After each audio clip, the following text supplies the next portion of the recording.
Sejam todos bem-vindos à Educação MZ. Conforme vocês podem ver aqui, Comissão de Exames de Admissão, Exame de Admissão 2017, prova de Geografia.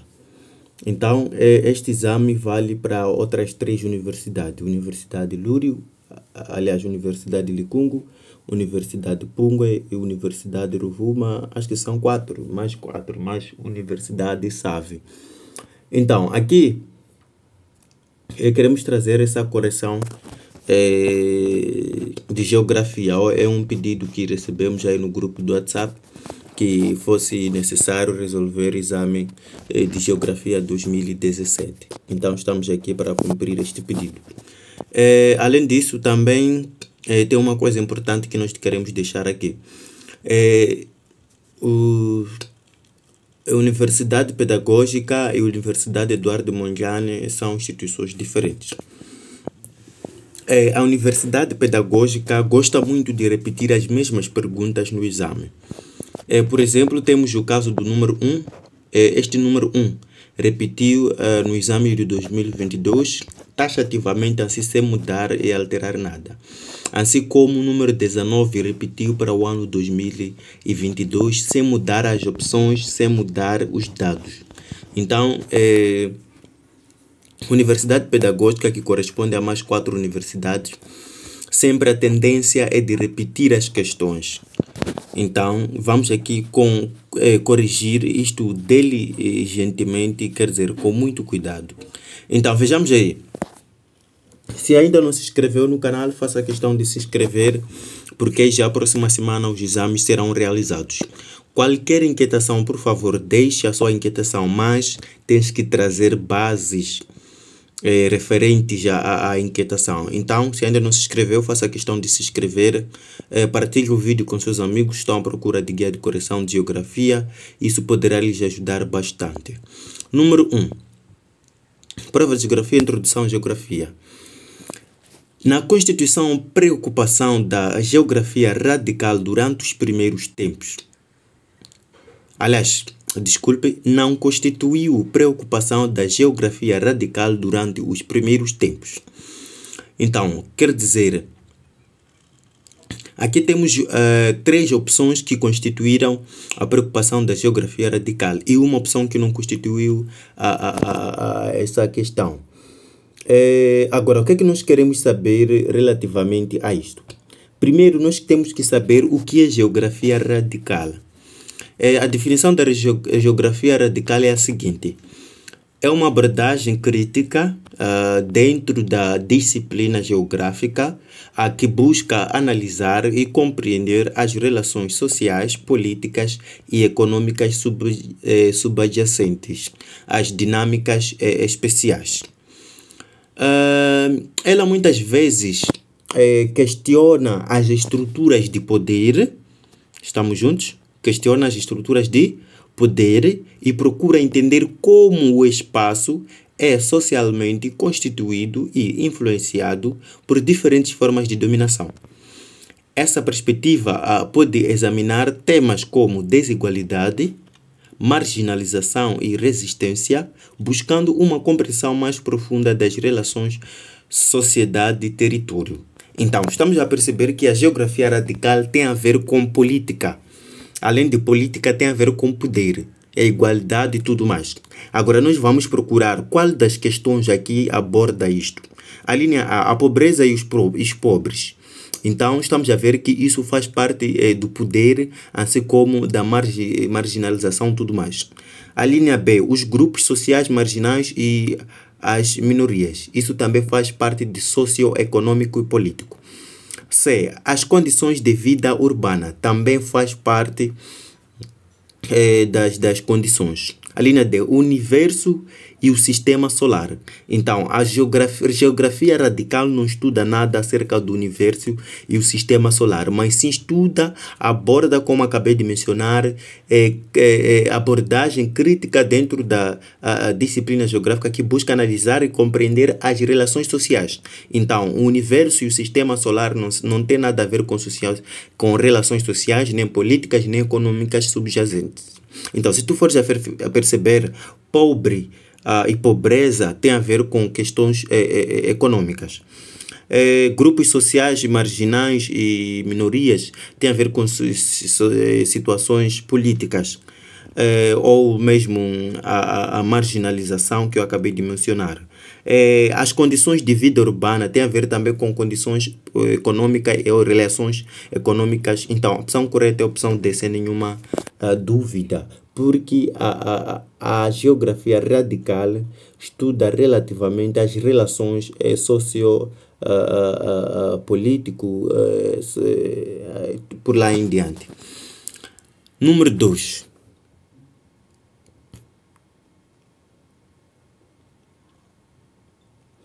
Número 2. O princípio do geocentrismo da Terra no século 6 a.C. foi estabelecido por A. Galileu, B. Parmênides, C. Anaximandro, D. ou Platão. Esta afirmação é muito simples, é só pesquisar aí no livro quem estabeleceu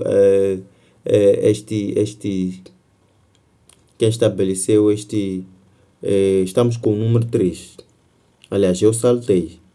Vamos desculpar, eu saltei para o número 3 enquanto eu estava a referir ao número 2. Os documentos geográficos mais antigos de que se tem conhecimento são, sem dúvida, os períplos, B. Os papiros, C. Os mapas de relevo, D. Os mapas temáticos. Então, estamos a falar aqui documentos geográficos mais antigos. Será que são períplos ou papiros? São mapas de relevo ou os mapas temáticos? Então, os documentos mais antigos se tem conhecimento são os papiros. São documentos geográficos antigos e são geralmente considerados uma fonte valiosa para o entendimento das sociedades antigas. Então, a opção correta, os papiros é a linha B, os papiros. Então, são documentos, são fontes muito valiosas para poder entender aí as sociedades antigas. Número 3. Como já tinha lido, então já tinha mencionado para ganhar o tempo, sem nenhuma dúvida, quem fez isso no século XVI foi liberado pelo princípio democrático por Anaximandro. Então, isso aconteceu no século VI a.C. O princípio do geocentrismo da Terra foi aí pelo Anaximandro, que é a linha C. Número 4. A geografia quantitativa nova corrente tem como uma das suas características. Essa corrente é uma atual, é por isso que vem aí a geografia quantitativa nova corrente. Então a pergunta é, tem como uma das características da geografia quantitativa qual é? A geografia quantitativa possui como uma de suas características o estudo e análise da área física. Então, tem uma das características o estudo e análise das áreas físicas. Então, essa é uma das suas características. Então, a geografia quantitativa possui como uma de suas características estudo e análise da área física resultantes da atividade humana. Então, em escalas locais, regionais, nacionais e globais. Então, qual seria das opções corretas? A. Definição e utilização de modelos espaciais resultantes da atividade humana a escalas locais, regionais, nacionais e globais. Em escalas locais, regionais, nacionais e globais. Então, seria a opção A. Número 5. A forma aproximada da Terra foi representada pela primeira vez pelos sábios gregos. Então, a forma aproximada, nós sabemos que agora nós usamos a forma aproximada da Terra como fosse o globo terrestre. Então, a primeira forma aproximada da Terra, além do globo terrestre, foi desenvolvido por quem? Então, A. Pitágoras e Aristóteles. B. Hércules e Pitágoras. C. Eratóstenes e Aristóteles. D. Ptolomeu e Eratóstenes, sim, Eratóstenes, não Aristóteles. Então, qual desses sábios gregos quer dizer, trouxeram a primeira forma de representação do globo, aliás, no globo não, da Terra. Então, a forma aproximada da Terra que foi a representação da forma aproximada da Terra foi realizada pelos sábios gregos. Então, quais são esses sábios gregos? Foram Eratóstenes e Aristóteles. São nomes muito parecidos. Parece mesmos. É muito complicado de ler. Eratóstenes e Aristóteles. Então, a linha C é a opção correta. Número 6. É considerado fundador da corrente determinista, produto da doutrina positivista. É considerado fundador da corrente determinista, produto da doutrina positivista. Então, o número 6 está a nos referir que existe uma corrente determinista que esta corrente trouxe a doutrina positivista. Então, quem é o fundador? Será que é Alexander von Humboldt? É Karl Reiter? É Friedrich Ratzel? Ou Augusto Comte? Então, vamos... é o número 6. Queremos saber quem Então, a figura fundamental da corrente determinista, produto da doutrina positivista, é através do Friedrich Ratzel. Então, é por isso que aqui temos Friedrich Ratzel. A linha C também. Número 7. Com o possibilismo, afasta-se a hipótese de a geografia se dividir em duas ciências independentes. Um dos que mais contribui para o desenvolvimento desta corrente foi... Então, existe alguém que diz que a possibilidade de dividir, ou há uma ideia de dividir geografia em duas partes independentes. Quer dizer, uma parte que não depende da outra. Então, quem criou quem contribuiu para o desenvolvimento desta corrente, quem foi? Será que foi Vidal de la Bleche, Karl Marx, Kant ou Samuel Champlain? Então, qual desses foi o desenvolvimento ou que aponta essa ideia? Então, sem nenhuma dúvida, um dos que mais contribuiu para o desenvolvimento desta corrente foi Vidal de la Bleche. Número 7. Já passamos da geografia, a prova de geografia, a introdução à geografia. Agora passamos para a Terra e o Universo. Latitude de um lugar é o ângulo formado pelo plano do semimeridiano de referência com o plano do semimeridiano do lugar. B.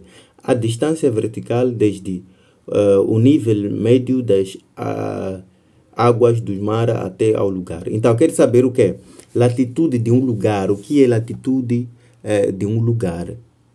Então, latitude de um lugar, o que seria? Latitude de um lugar. Latitude de um lugar é a distância angular do Equador ao lugar, medida no plano do meridiano de referência. Então, o ângulo formado, vamos ver as opções, vamos comparar com a resposta que aqui nós temos. A latitude de um lugar é latitude de um lugar é a distância angular do Equador ao lugar. Então, temos o Equador ao lugar. Medida no plano do meridiano de referência. Então, opção D, a distância angular do Equador ao lugar medida em metros.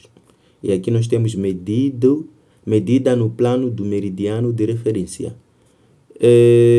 A linha C, a medida em graus do arco do semimeridiano superior do lugar comprimido entre o Equador e o paralelo do Equador. A distância vertical desde o nível médio das águas do mar, não tem nada a ver. O ângulo formado pelo plano do semimeridiano de referência com o plano do semimeridiano do lugar. Então, é a linha A. Número 9. A linha imaginária em torno da qual a Terra executa o movimento de rotação designa-se por A. Meridiano de referência. B. Eixo da Terra. C. Raio equatorial. D. Semimeridiano superior da Terra. Estamos aqui com o número 9. Então, queremos saber a linha imaginária em torno da Terra que executa o movimento de rotação é designada por quê? É designada a linha imaginária em torno da Terra que executa o movimento de rotação é designada por meridianos de referência. É designada por meridianos de referência. Opção A. Número 10. A desigualdade dos dias e das noites é consequência do movimento A, que a Terra executa à volta do Sol ao longo do ano. Da Terra em torno do seu eixo imaginário. C. Diurno aparente do Sol. C. Diurno aparente da esfera celeste. Então, essa distinção é feita através do movimento da Terra em torno do Sol. Então, a ciência defende que a Terra gira em torno do Sol. Então, esse movimento permite com que haja noite e dia. Que a Terra executa a volta do Sol ao longo do ano. Da Terra em torno do seu eixo imaginário. Diurno aparece. A desigualdade dos dias e noites é consequência do movimento da Terra em torno do Sol. Então, que a Terra executa a volta do Sol ao longo do ano. Da Terra em torno do seu eixo imaginário. Diurno aparente do Sol. Diurno, a opção A. Terra executa a sua volta. Número 11. O hemisfério norte é também conhecido por hemisfério continental, porque é onde se localiza o maior continente do planeta. B. Apresenta pouca massa continental. É onde se localizam os países mais populosos do mundo. Onde se localiza a maior massa continental. Então, o hemisfério do norte, nós temos o hemisfério do norte e o hemisfério do sul. Hemisfério do norte temos o globo na parte de cima, chama-se hemisfério norte, na parte de baixo chama-se hemisfério sul. Então, o globo terrestre é dividido em dois hemisférios, norte e sul. Então, algumas vezes também é chamado de hemisfério continental. Por quê? Porque é onde se localiza o maior continente do planeta. O maior continente do planeta qual é? É Ásia, sem nenhuma dúvida. Então, será que Ásia está no hemisfério norte?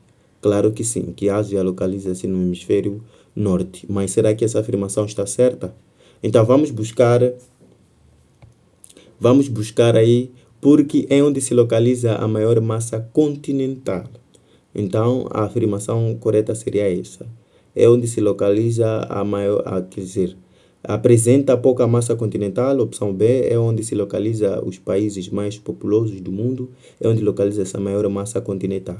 Então, a opção D é por causa de haver maior massa continental. É por isso que se chama de hemisfério continental. Número 12. Na Terra, durante o ano, os raios solares incidem com muito menor intensidade. Na Terra, durante o ano, os raios solares incidem com muito menor intensidade. Então, a linha A, na zona, ok, está-se a referir nas zonas onde os raios solares incidem com menor intensidade. Então, temos aqui na zona intertropical, na zona frígida, na zona superficial das águas ou na zona temperada. Aqui, nós sabemos que a África localiza-se, quer dizer, é uma zona intertropical, porque está entre trópicos. Então, porque é atravessado entre Trópico de Câncer e Trópico de Capricórnio. Então, por causa dos trópicos, a África é um continente muito quente. Então, não tem como, na zona intertropical, ser atingido com, como se chama? Não tem como a zona intertropical ser atingida aí,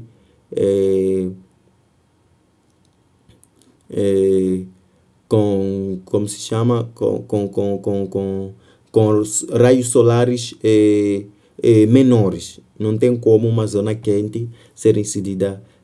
A linha B, na zona superficial das águas. Não tem como também, nós sabemos que as águas na parte superficial, os raios solares incidem com muita intensidade.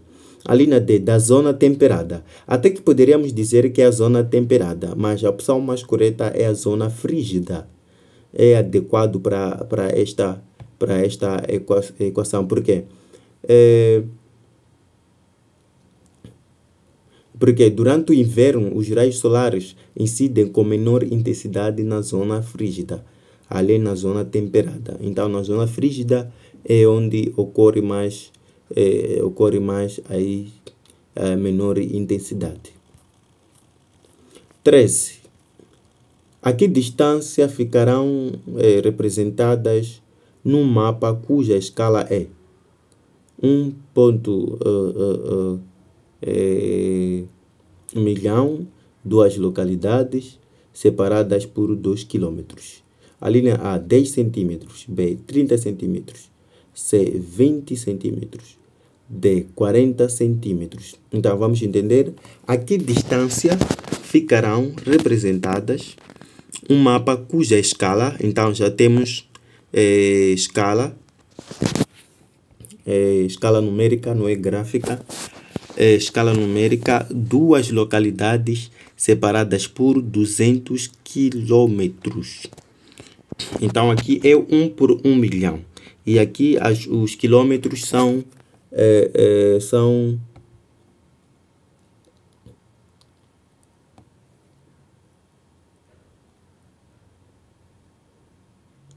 então, aqui os quilômetros que nós temos são a distância ficarão representadas no mapa por 20 quilômetros. A escala de um mapa indica a relação entre as distâncias do mapa e as distâncias reais. Se a distância real às localidades é de 20 quilômetros e no mapa está representada por 100 centímetros,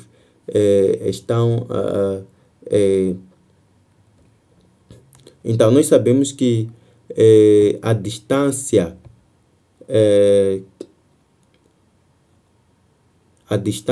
entre a distância aliás, a que distância ficarão representadas no mapa separados por 200 quilômetros. Então, a escala de um mapa. Então, número 13. A que distância ficarão representadas no mapa cuja escala é? Então, temos aqui dividido por 1 milhão. Duas localidades separadas por 200 quilômetros. Então, quando nós temos escala deste gênero, 1 dividido por este número, então quer dizer, o 1 no mapa, quer dizer, a escala no 1 representa a isto. Quer dizer, onde tu vais encontrar número 1, quer dizer, vai corresponder a 1 milhão. Por exemplo, se for em metros ou quilômetros, quer dizer, seria 1 centímetro equivale aí a essa distância na realidade, essa aqui é a representação no mapa. Agora, aqui duas localidades separadas por 200 quilômetros. Agora, presta atenção, daqui tu poderás resolver, se calhar, outro exercício parecido. Então, nós temos 200 quilômetros. O que é que vamos fazer? Vamos fazer 200 quilômetros vezes esta fração. Então, esta fração é 1 sobre 1 milhão. Então, 200 km vezes 1 vai dar 200 km. Então, temos que fazer, uma vez que a distância são de 200 km e aqui está dado em centímetro, nós temos que converter os 200 centímetros, aliás, os 2 quilômetros, aliás, os 200 quilômetros em centímetros. Então, 200 quilômetros em centímetros são 20 milhões. São 20 milhões de centímetros. Então, nós vamos dividir 20 milhões de centímetros por 1 milhão. Então, 20 milhões de centímetros por 1 milhão dá 20, que fica em centímetros. Então, a opção correta é a opção C. Geografia física. Saímos da geografia do universo, agora estamos na geografia física. 14. A geomorfologia ou morfologia é o ramo da geografia que estuda as superfícies líquidas e o modo como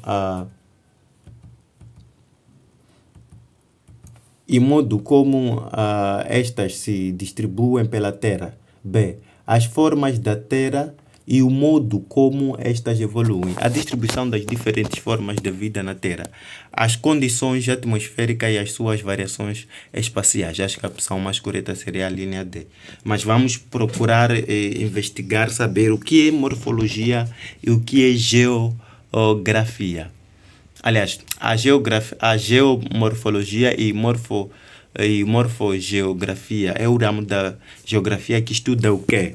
Então, esses dois ramos, quer dizer, é o mesmo ramo, só pode ser representado de duas maneiras diferentes. Pode referir como geomorfologia ou pode referir como morfogeografia. Então, essas partes, o que é que elas estudam? Então, nós sabemos que a geomorfologia estuda as formas da Terra e o modo como evoluem. Então, a opção mais correta seria a opção B. Então, a opção mais correta, as formas da Terra e o modo como estas evoluem. Quer dizer, como é que a Terra evolui. Então, o modo, número 14, as formas da Terra e o modo como estas evoluem. A forma da Terra e como que essas formas evoluem. Número 15,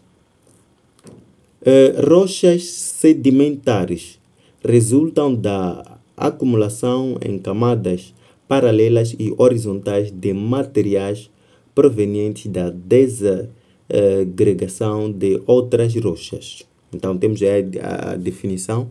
São exemplos de rochas sedimentares: A. Areias, argilas, calcários. B. Marmoritos. Nós sabemos que estamos a falar das rochas sedimentares. Resulta da acumulação em camadas paralelas e horizontais de materiais provenientes da desagregação de outras rochas. Quer dizer, a partir de uma rocha nós temos aí a outras rochas, que é por isso que chama-se. Então, estamos com o número 15, nós queremos saber o que é isso de rochas, quais são os tipos de rochas sedimentares. Então, as rochas sedimentares resultam da acumulação de sedimentos e incluem exemplos como arenitos, argilas e calcários. Então, temos aí arenitos, argilas e calcário. Então, vamos procurar a opção que tem argila e calcário. A linha B, basalto, granito, arenito. Basalto, granito. Então, mencionei aqui arenito, argilas e calcário são exemplos de rochas sedimentares. A linha D, xistos, calcários, micas. B, marmoritos, gneisses, argilas. A, areias, argilas e calcário. Arenito, areia. Arenito, areia. Então, opção A, onde temos argilas e calcário. 16. A aproximação de uma região do mar provoca. A aproximação de uma região do mar provoca. Essa pergunta é muito simples. Quando um mar, quer dizer, quando uma região está próxima ao mar, o que acontece? Então, quais são os riscos? Então, vamos ver. Número 16. A, diminuição de pluviosidade. B, moderação da temperatura. C, diminuição da umidade. A, aumento da pressão atmosférica. Então, para saber isso, é necessário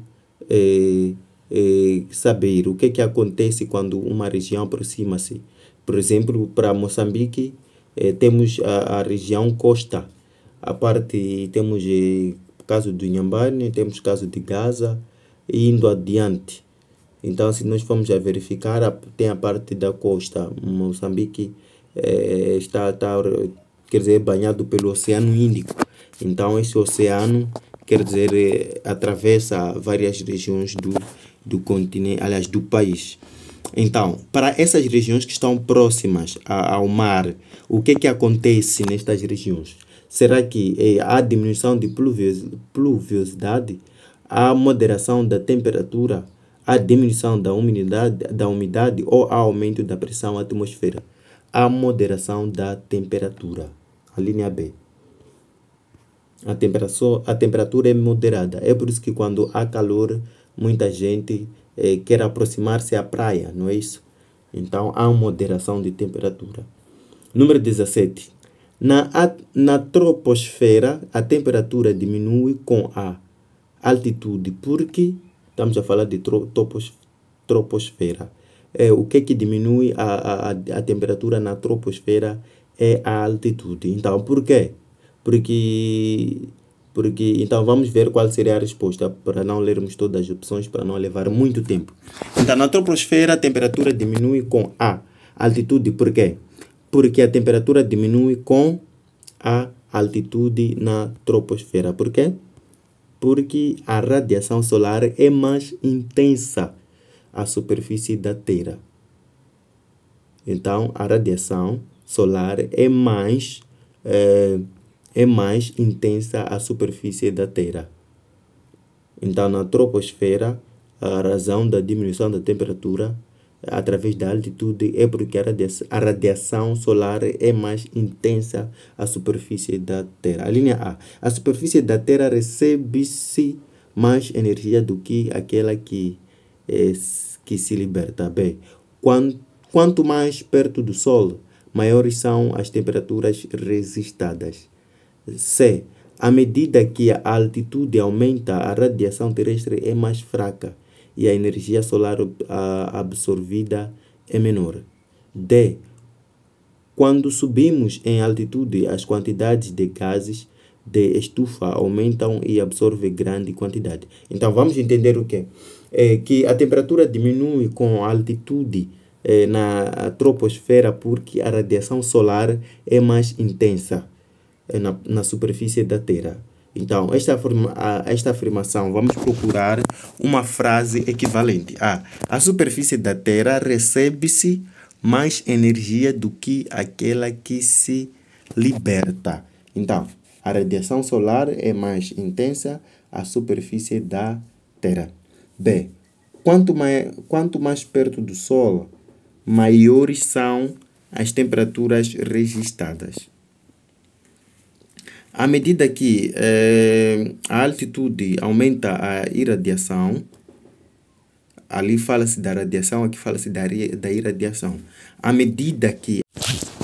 Então, sem nenhuma dúvida que a opção correta é essa. À medida que a altitude aumenta, a irradiação terrestre vai diminuindo. Então, é por isso que a altitude faz diminuir aí a sua temperatura. Então, 18. As amplitudes térmicas são maiores no interior dos continentes do que na costa. Por quê? Porque então, aqui é uma afirmação e quer-se uma resposta relativa. As amplitudes térmicas são maiores no interior dos continentes do que na costa. Porque no interior as temperaturas são em geral mais elevadas. B. No interior o ar é mais úmido. C. No interior o ar é mais seco. D. No interior a quantidade de chuvas que cai é maior. Então está-se a falar que as amplitudes térmicas são maiores no interior dos continentes do que na costa. Por quê? Qual é o motivo que leva as amplitudes da costa, aliás, do continente serem maiores além da costa? Então, o que leva a isso?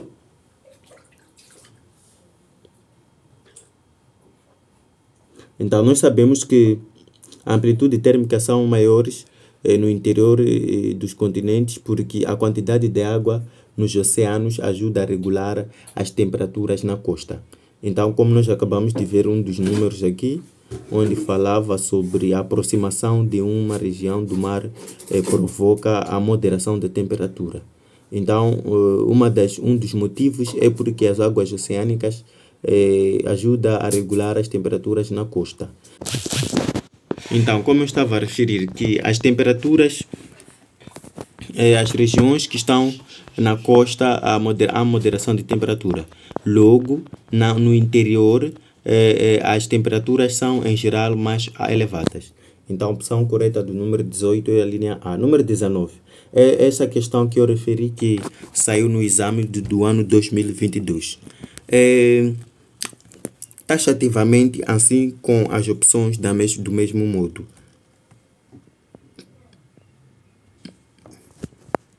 Número 19.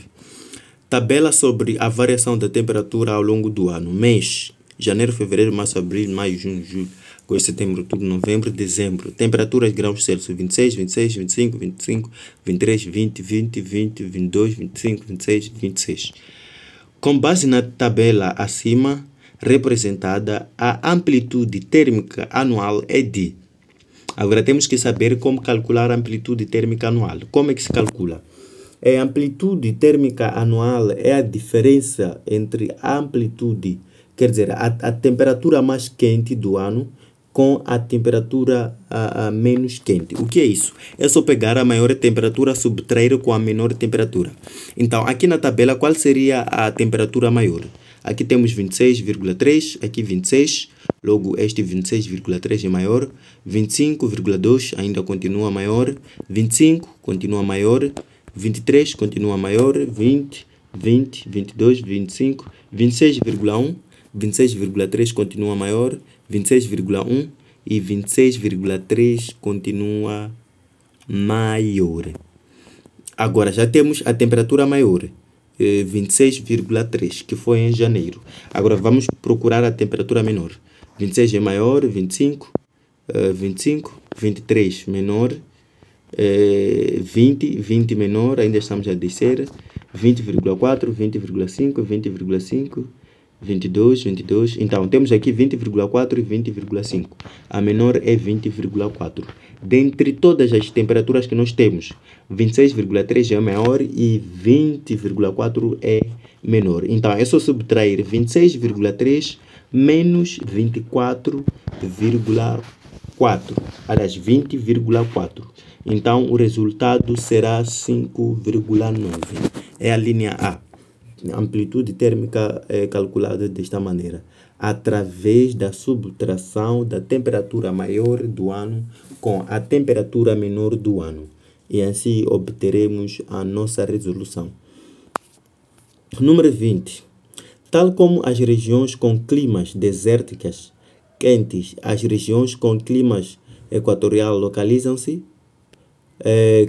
Aqui, atenção, são duas opções, tal como as regiões com climas desérticas quentes, as regiões com climas equatorial localizam-se. A linha A, na região temperada do norte.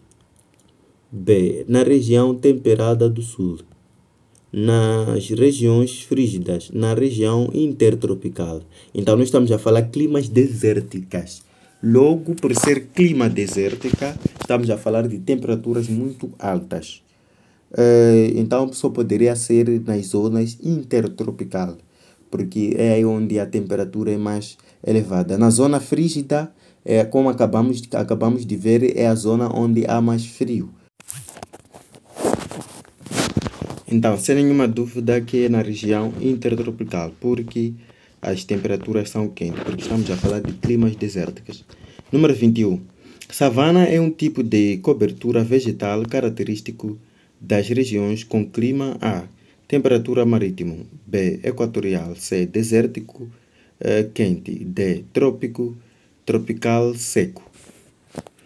Então, aqui sem nenhuma dúvida, a savana é um tipo de cobertura vegetal característica das regiões com clima equatorial.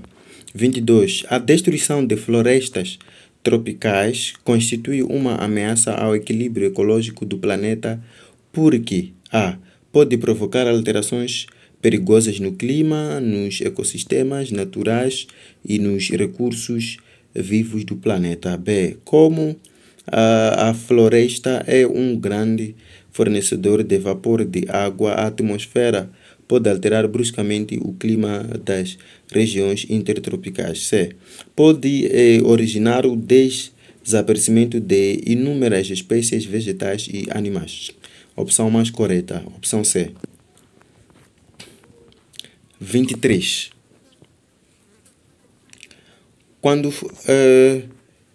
Aliás, sim, 23. Entre as principais causas de contaminação da água, salientam-se. Então, estamos a falar causa da contaminação da água. Por que a água anda suja? O que leva a água a estar suja nas nossas comunidades? Essa resposta, acho que mesmo um miúdo da sexta classe poderia responder isto. Então, nós queremos saber quando, ou o que leva a água a poluir-se ou a contaminar-se, que é a poluição da água. Então, nós queremos saber exatamente isso. Então, quais são as causas? Além os resíduos urbanos, as chuvas ácidas e os desportos náuticos. B. Os pesticidas, os resíduos industriais e os resíduos urbanos. C. Os desportos aquáticos motorizados, os resíduos industriais e a irrigação. D. Os pesticidas, a desalinação da água e a evaporação da água para fins comerciais. A opção mais correta seria a opção B, porque fala mesmo de questões pesticidas, resíduos industriais e resíduos urbanos.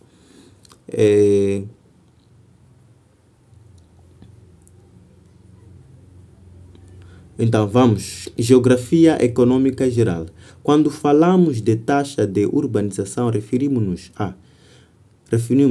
ao número de indivíduos que residem nas cidades por cada 100 habitantes, a percentagem da população que trabalha nas cidades, ao número total de pessoas que habitam em cada quilômetro quadrado das cidades, ao total de habitantes de um centro urbano em relação ao total de habitantes das zonas rurais. Então, é o total de habitantes de um centro urbano em relação ao total de habitantes das zonas rurais.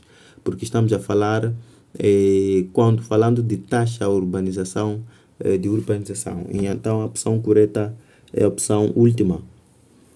25. A densidade populacional de um país representa o número total de habitantes de um país ou região. O efetivo da população é separado por sexos e idades.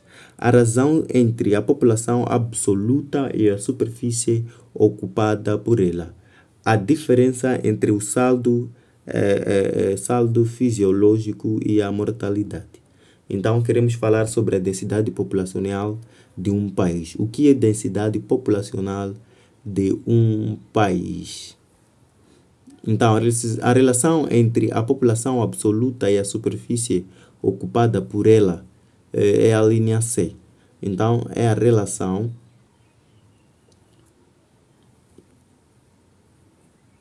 A razão entre a população absoluta e a superfície ocupada por ela é a densidade populacional.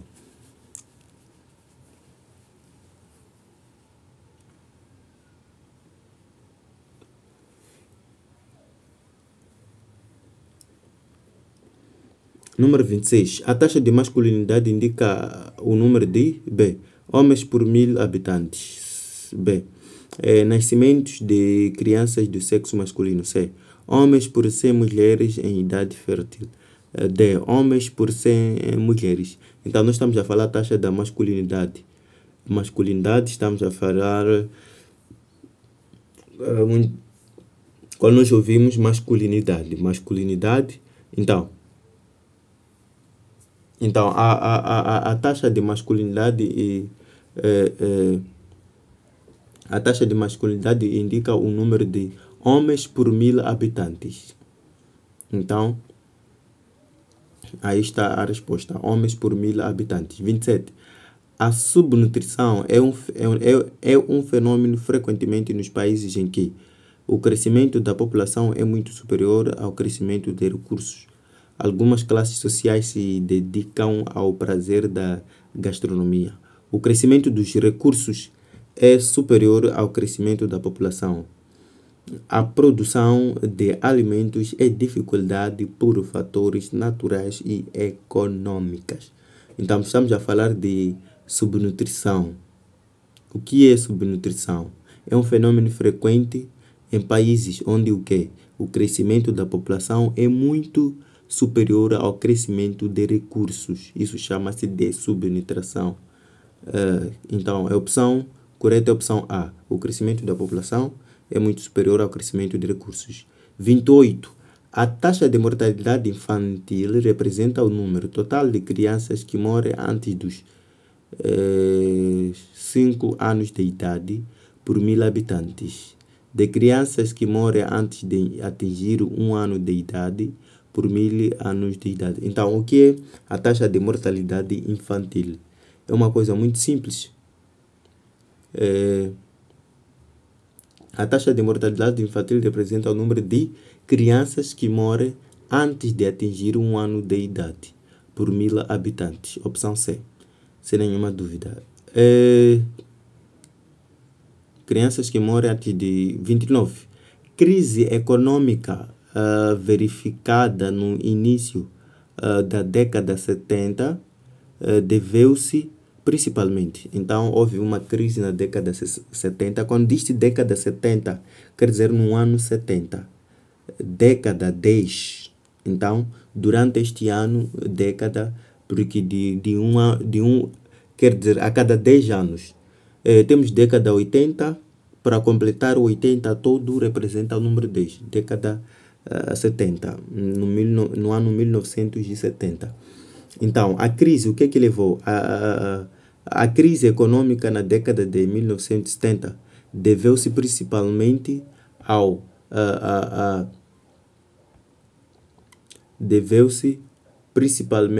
aumento repentino dos preços do petróleo. Então, essa foi uma das causas da crise. Aumento do petróleo, sim. O aumento repentino de preços de petróleo. Então, a linha B.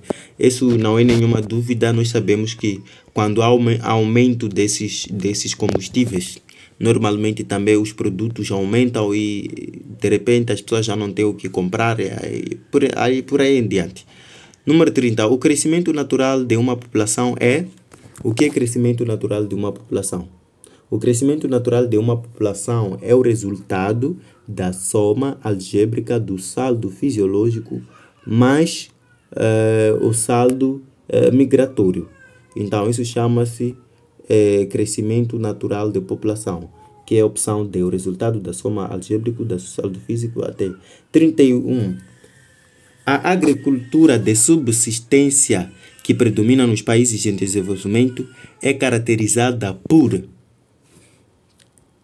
estamos a falar agricultura de subsistência. Então, nós sabemos o que é agricultura de subsistência, existe agricultura acho que de rendimento, por aí em diante. Então, subsistência nos países desenvolvidos. Quais são as características dessa agricultura? Então, é caracterizado por ser uma policultura intensiva, condicionada pelas condições ambientais e orientada para o consumo das populações, porque é sobrevivência. Subsistência provém da sobrevivência. Então, deve ser para a população, que é a linha C. 32. A atividade agrícola é fortemente condicionada por fatores físicos. Entre eles destacam-se a temperatura, a densidade populacional. Aqui está-se a falar de características, de fatores físicos. Então, nós temos que saber diferenciar. A atividade agrícola é fortemente condicionada por fatores físicos. Então, quais são esses fatores físicos? Será que entra a população? A população é um fator físico. Apesar que a pessoa seja uma pessoa física, então, será que então, temos a atividade agrícola é fortemente físicos, destacam-se. Então, o clima, a qualidade dos solos, a altitude e a irrigação. Então, esses são os fatores físicos que fazem parte da agricultura. Da atividade agrícola, linha B, o clima, a qualidade dos solos, a erosão e a altitude. Então, deve haver qualidade do solo, o clima deve ser favorável, a erosão também tem sido um dos fatores que influenciam na atividade. Então, adubo não faz parte dos fatores físicos, porque nós estamos mais para questões naturais. Então, se nós olharmos para questões naturais, temos que deixar a natureza. Então, o clima é a natureza, a qualidade do solo é a natureza, a erosão é a natureza, a altitude também é a natureza. Então, se um desses fatores não estar de acordo com a cultura que poderá se praticar, então logo quer dizer não há uma boa condição. Nos países em desenvolvimento, o papel principal no investimento industrial cabe aos capitais privados, B, ao Estado, ao capital doado, aos camponeses. Então, nos países em desenvolvimento, o papel principal no investimento industrial cabe. Então, estamos a falar dos países desenvolvidos. Moçambique não é país desenvolvido, então não temos como responder isso usando o exemplo do nosso país. Então, nos países, isso cabe ao Estado e às multinacionais estrangeiras. Então, isso cabe ao Estado e às multinacionais estrangeiras para investimento de indústria. 34. Na sua maior parte,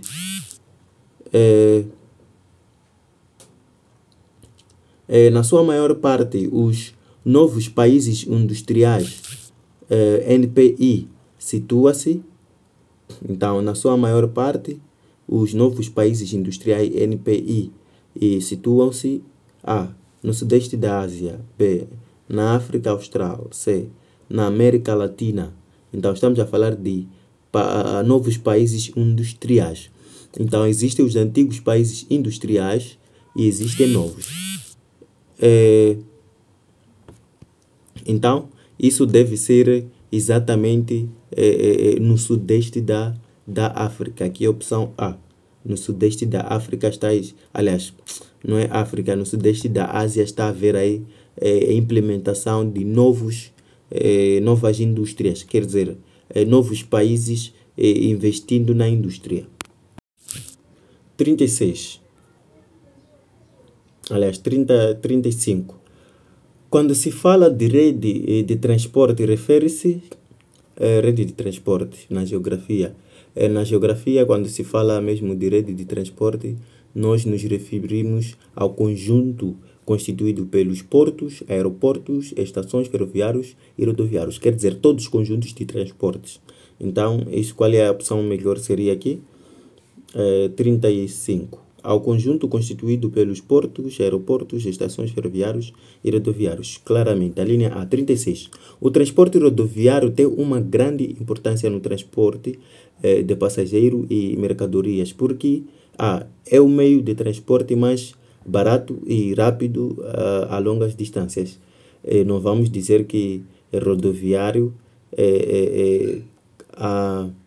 é mais barato. Claro que o transporte mais barato são estações ferroviárias. Então, a rodoviário não poderia ser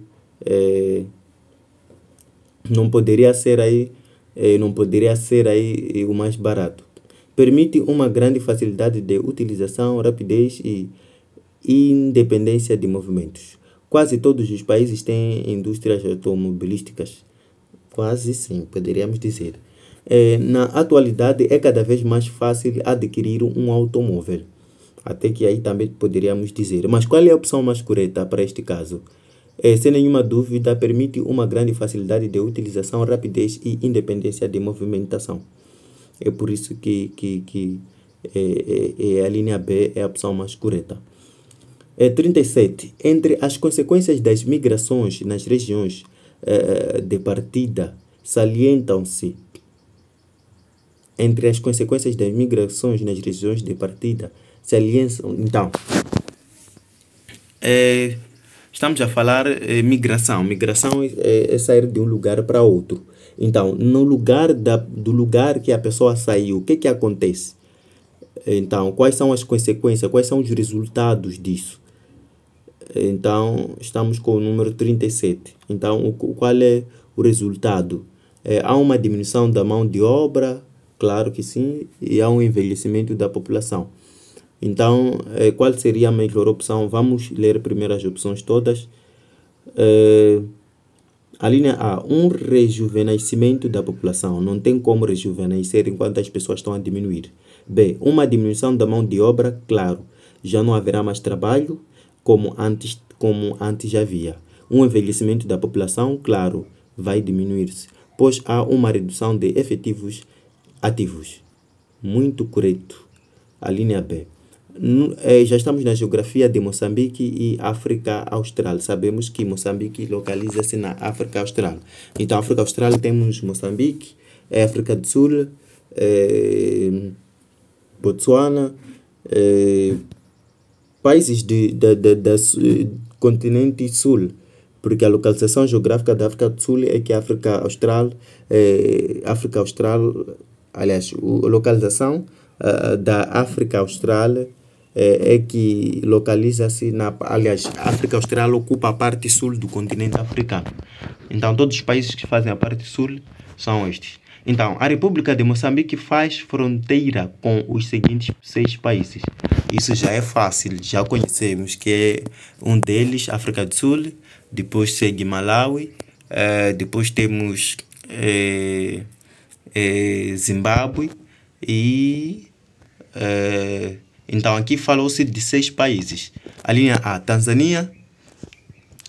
É só pegar o livro, o livro, como se chama o livro, exatamente.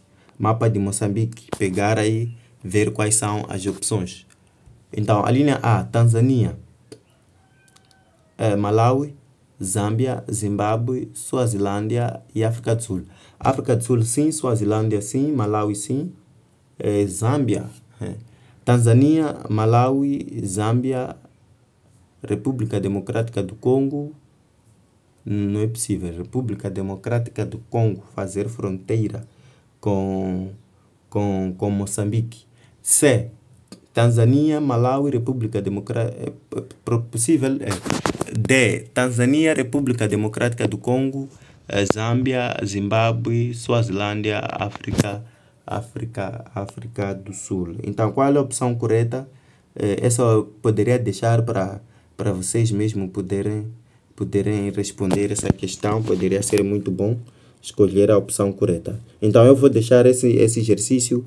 É um exercício muito fácil e vocês vão dar aqui, vão deixar o vosso comentário, dizer qual é a opção correta. Então, nós estamos a falar Estamos com o número 38. Então, quais são os países em que África, aliás, Moçambique faz fronteira? Então, é só procurar livro de Moçambique. Aliás, exatamente, livro de Moçambique, tu poderás encontrar aí na contracapa, ou mesmo capa, a última capa que poderás ver aí o que se chama das fronteiras. Suazilândia, sim, é muito famoso, é conhecido. África do Sul também é mais conhecido. Agora, quais são os outros 4 países que fazem parte deste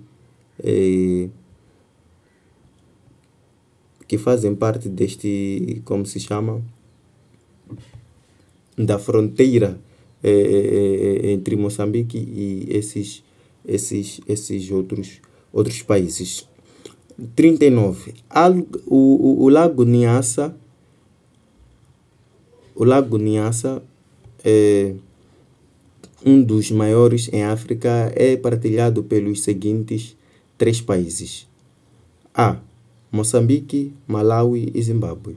B. Moçambique, Malawi e Zâmbia. C. Moçambique, Tanzânia e Zimbábue.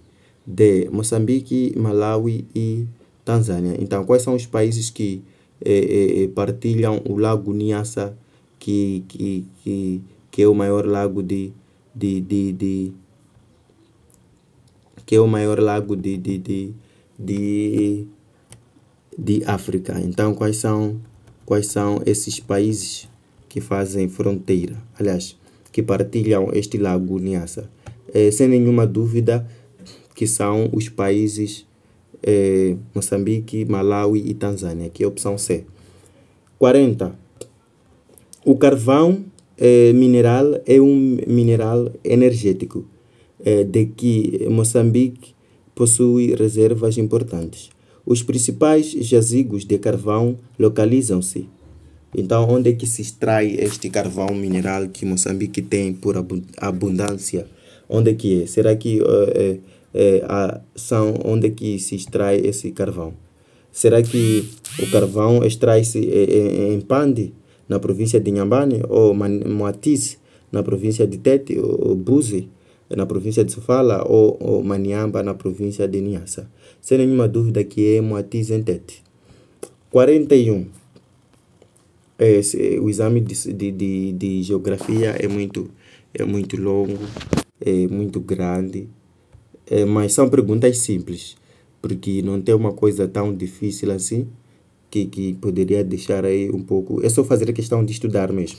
41. O Planalto moçambicano, com altitude entre 500 e 100 metros, ocupa uma vasta área nas províncias. Então, quais são as províncias que o Planalto moçambicano, com altitude entre 500 e 100 metros, ocupa? Quais são as províncias? Sem nenhuma dúvida que é Zambésia e Nampula. Então, Zambésia e Nampula são os países que ocupam esse Planalto. 42. O Monte Binga, que é o mais elevado do país, com 2.436 metros, localiza-se na cadeia dos Libombos, não, na cadeia de Manica, na formação Shire Namuri ou Maniamba Amaramba. Entre a opção C e a opção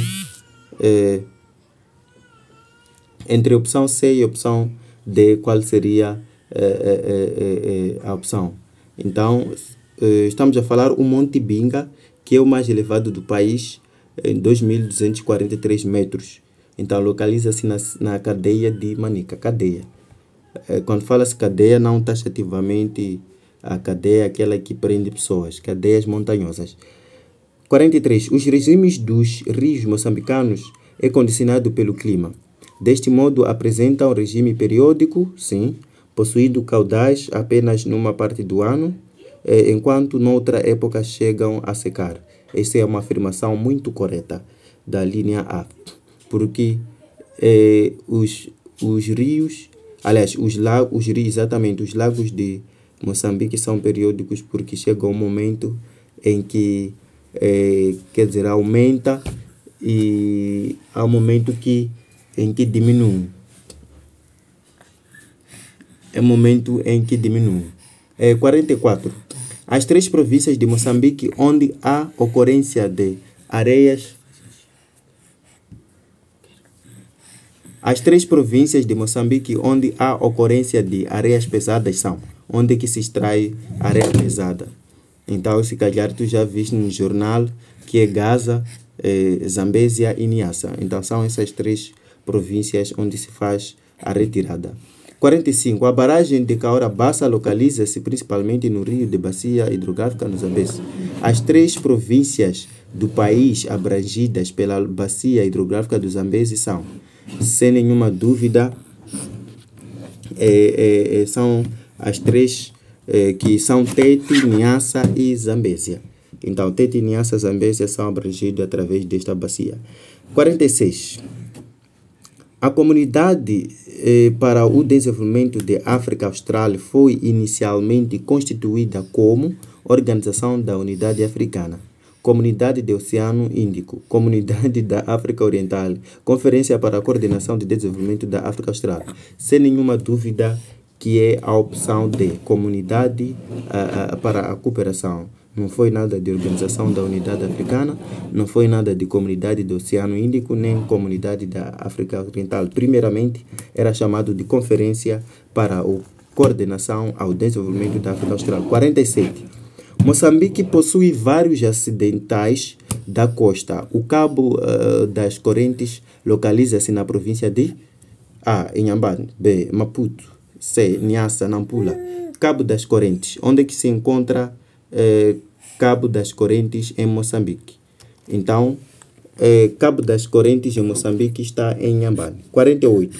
O Parque Transfronteiriço do Limpopo localiza-se nas províncias moçambicanas de Manica e Gaza, Tete e Manica, Gaza e Maputo, Gaza e Inhambane. Eu sei que o rio Limpopo está, quando tu, por exemplo, quando sais de Maputo para Gaza, encontra-se aí no coiso, encontra-se aquele rio Limpopo. Sempre, para quem fez essa viagem, ele pôde ver o rio Limpopo. Agora, a pergunta é, o Parque Transfronteiriço do Limpopo, qual é a localização do Parque Transfronteiriço do Limpopo? Então, estamos com o número 19. O Parque Transfronteiriço é Gaza e Inhambane. 49. Os países como Moçambique, que apresentam uma pirâmide etária com uma base larga e o topo estreito, deve-se a baixa esperança de vida, B, maior população de mulheres, C, elevada taxa de natalidade, D, baixa taxa de fecundidade. 49. Qual seria a leitura do gráfico que nós acabamos aqui de ver? Seria elevada taxa de natalidade. Então, o gráfico é por causa da elevada taxa de natalidade, que é a opção C. 50. A crescente utilização de gás natural tem originado a necessidade de adaptação a formas relativamente mais baratas de transporte. O gás produzido em Moçambique é transportado para a África do Sul através de gasoduto, pipeline ou eletroduto, aqueduto ou fibra óptica. Então, o que é que transporta o gás de Moçambique até África do Sul? Sem nenhuma dúvida que é pipeline ou gasoduto. Pipeline ou... Aliás, pipeline. Opção B, pipeline ou oleoduto, pipeline. 51. Uma das grandes apostas do desenvolvimento econômico de Moçambique é o incremento do turismo. Constitui uma prática com impacto negativo da atividade. Então, estamos a falar do turismo. O que é que traz a negatividade do turismo? Então, qual é a circulação de viaturas ao longo da praia? Então, quando há circulação de viatura ao longo da praia, isso não é muito bom. Porque nós sabemos que no turismo, quando as pessoas fazem turismo, usa-se muito as viaturas. Então, se a viatura for aquela que faz escapar o seu ar, então circulando aí ao longo ao longo da praia, logo não é bom, a linha C. Então esperamos que tenhamos ajudado bastante e terminamos aqui. Qualquer questão, qualquer dúvida, deixe aí que nós poderemos lhe ajudar. Então até a próxima e partilhe o vídeo, deixe o seu like e se inscreva no canal.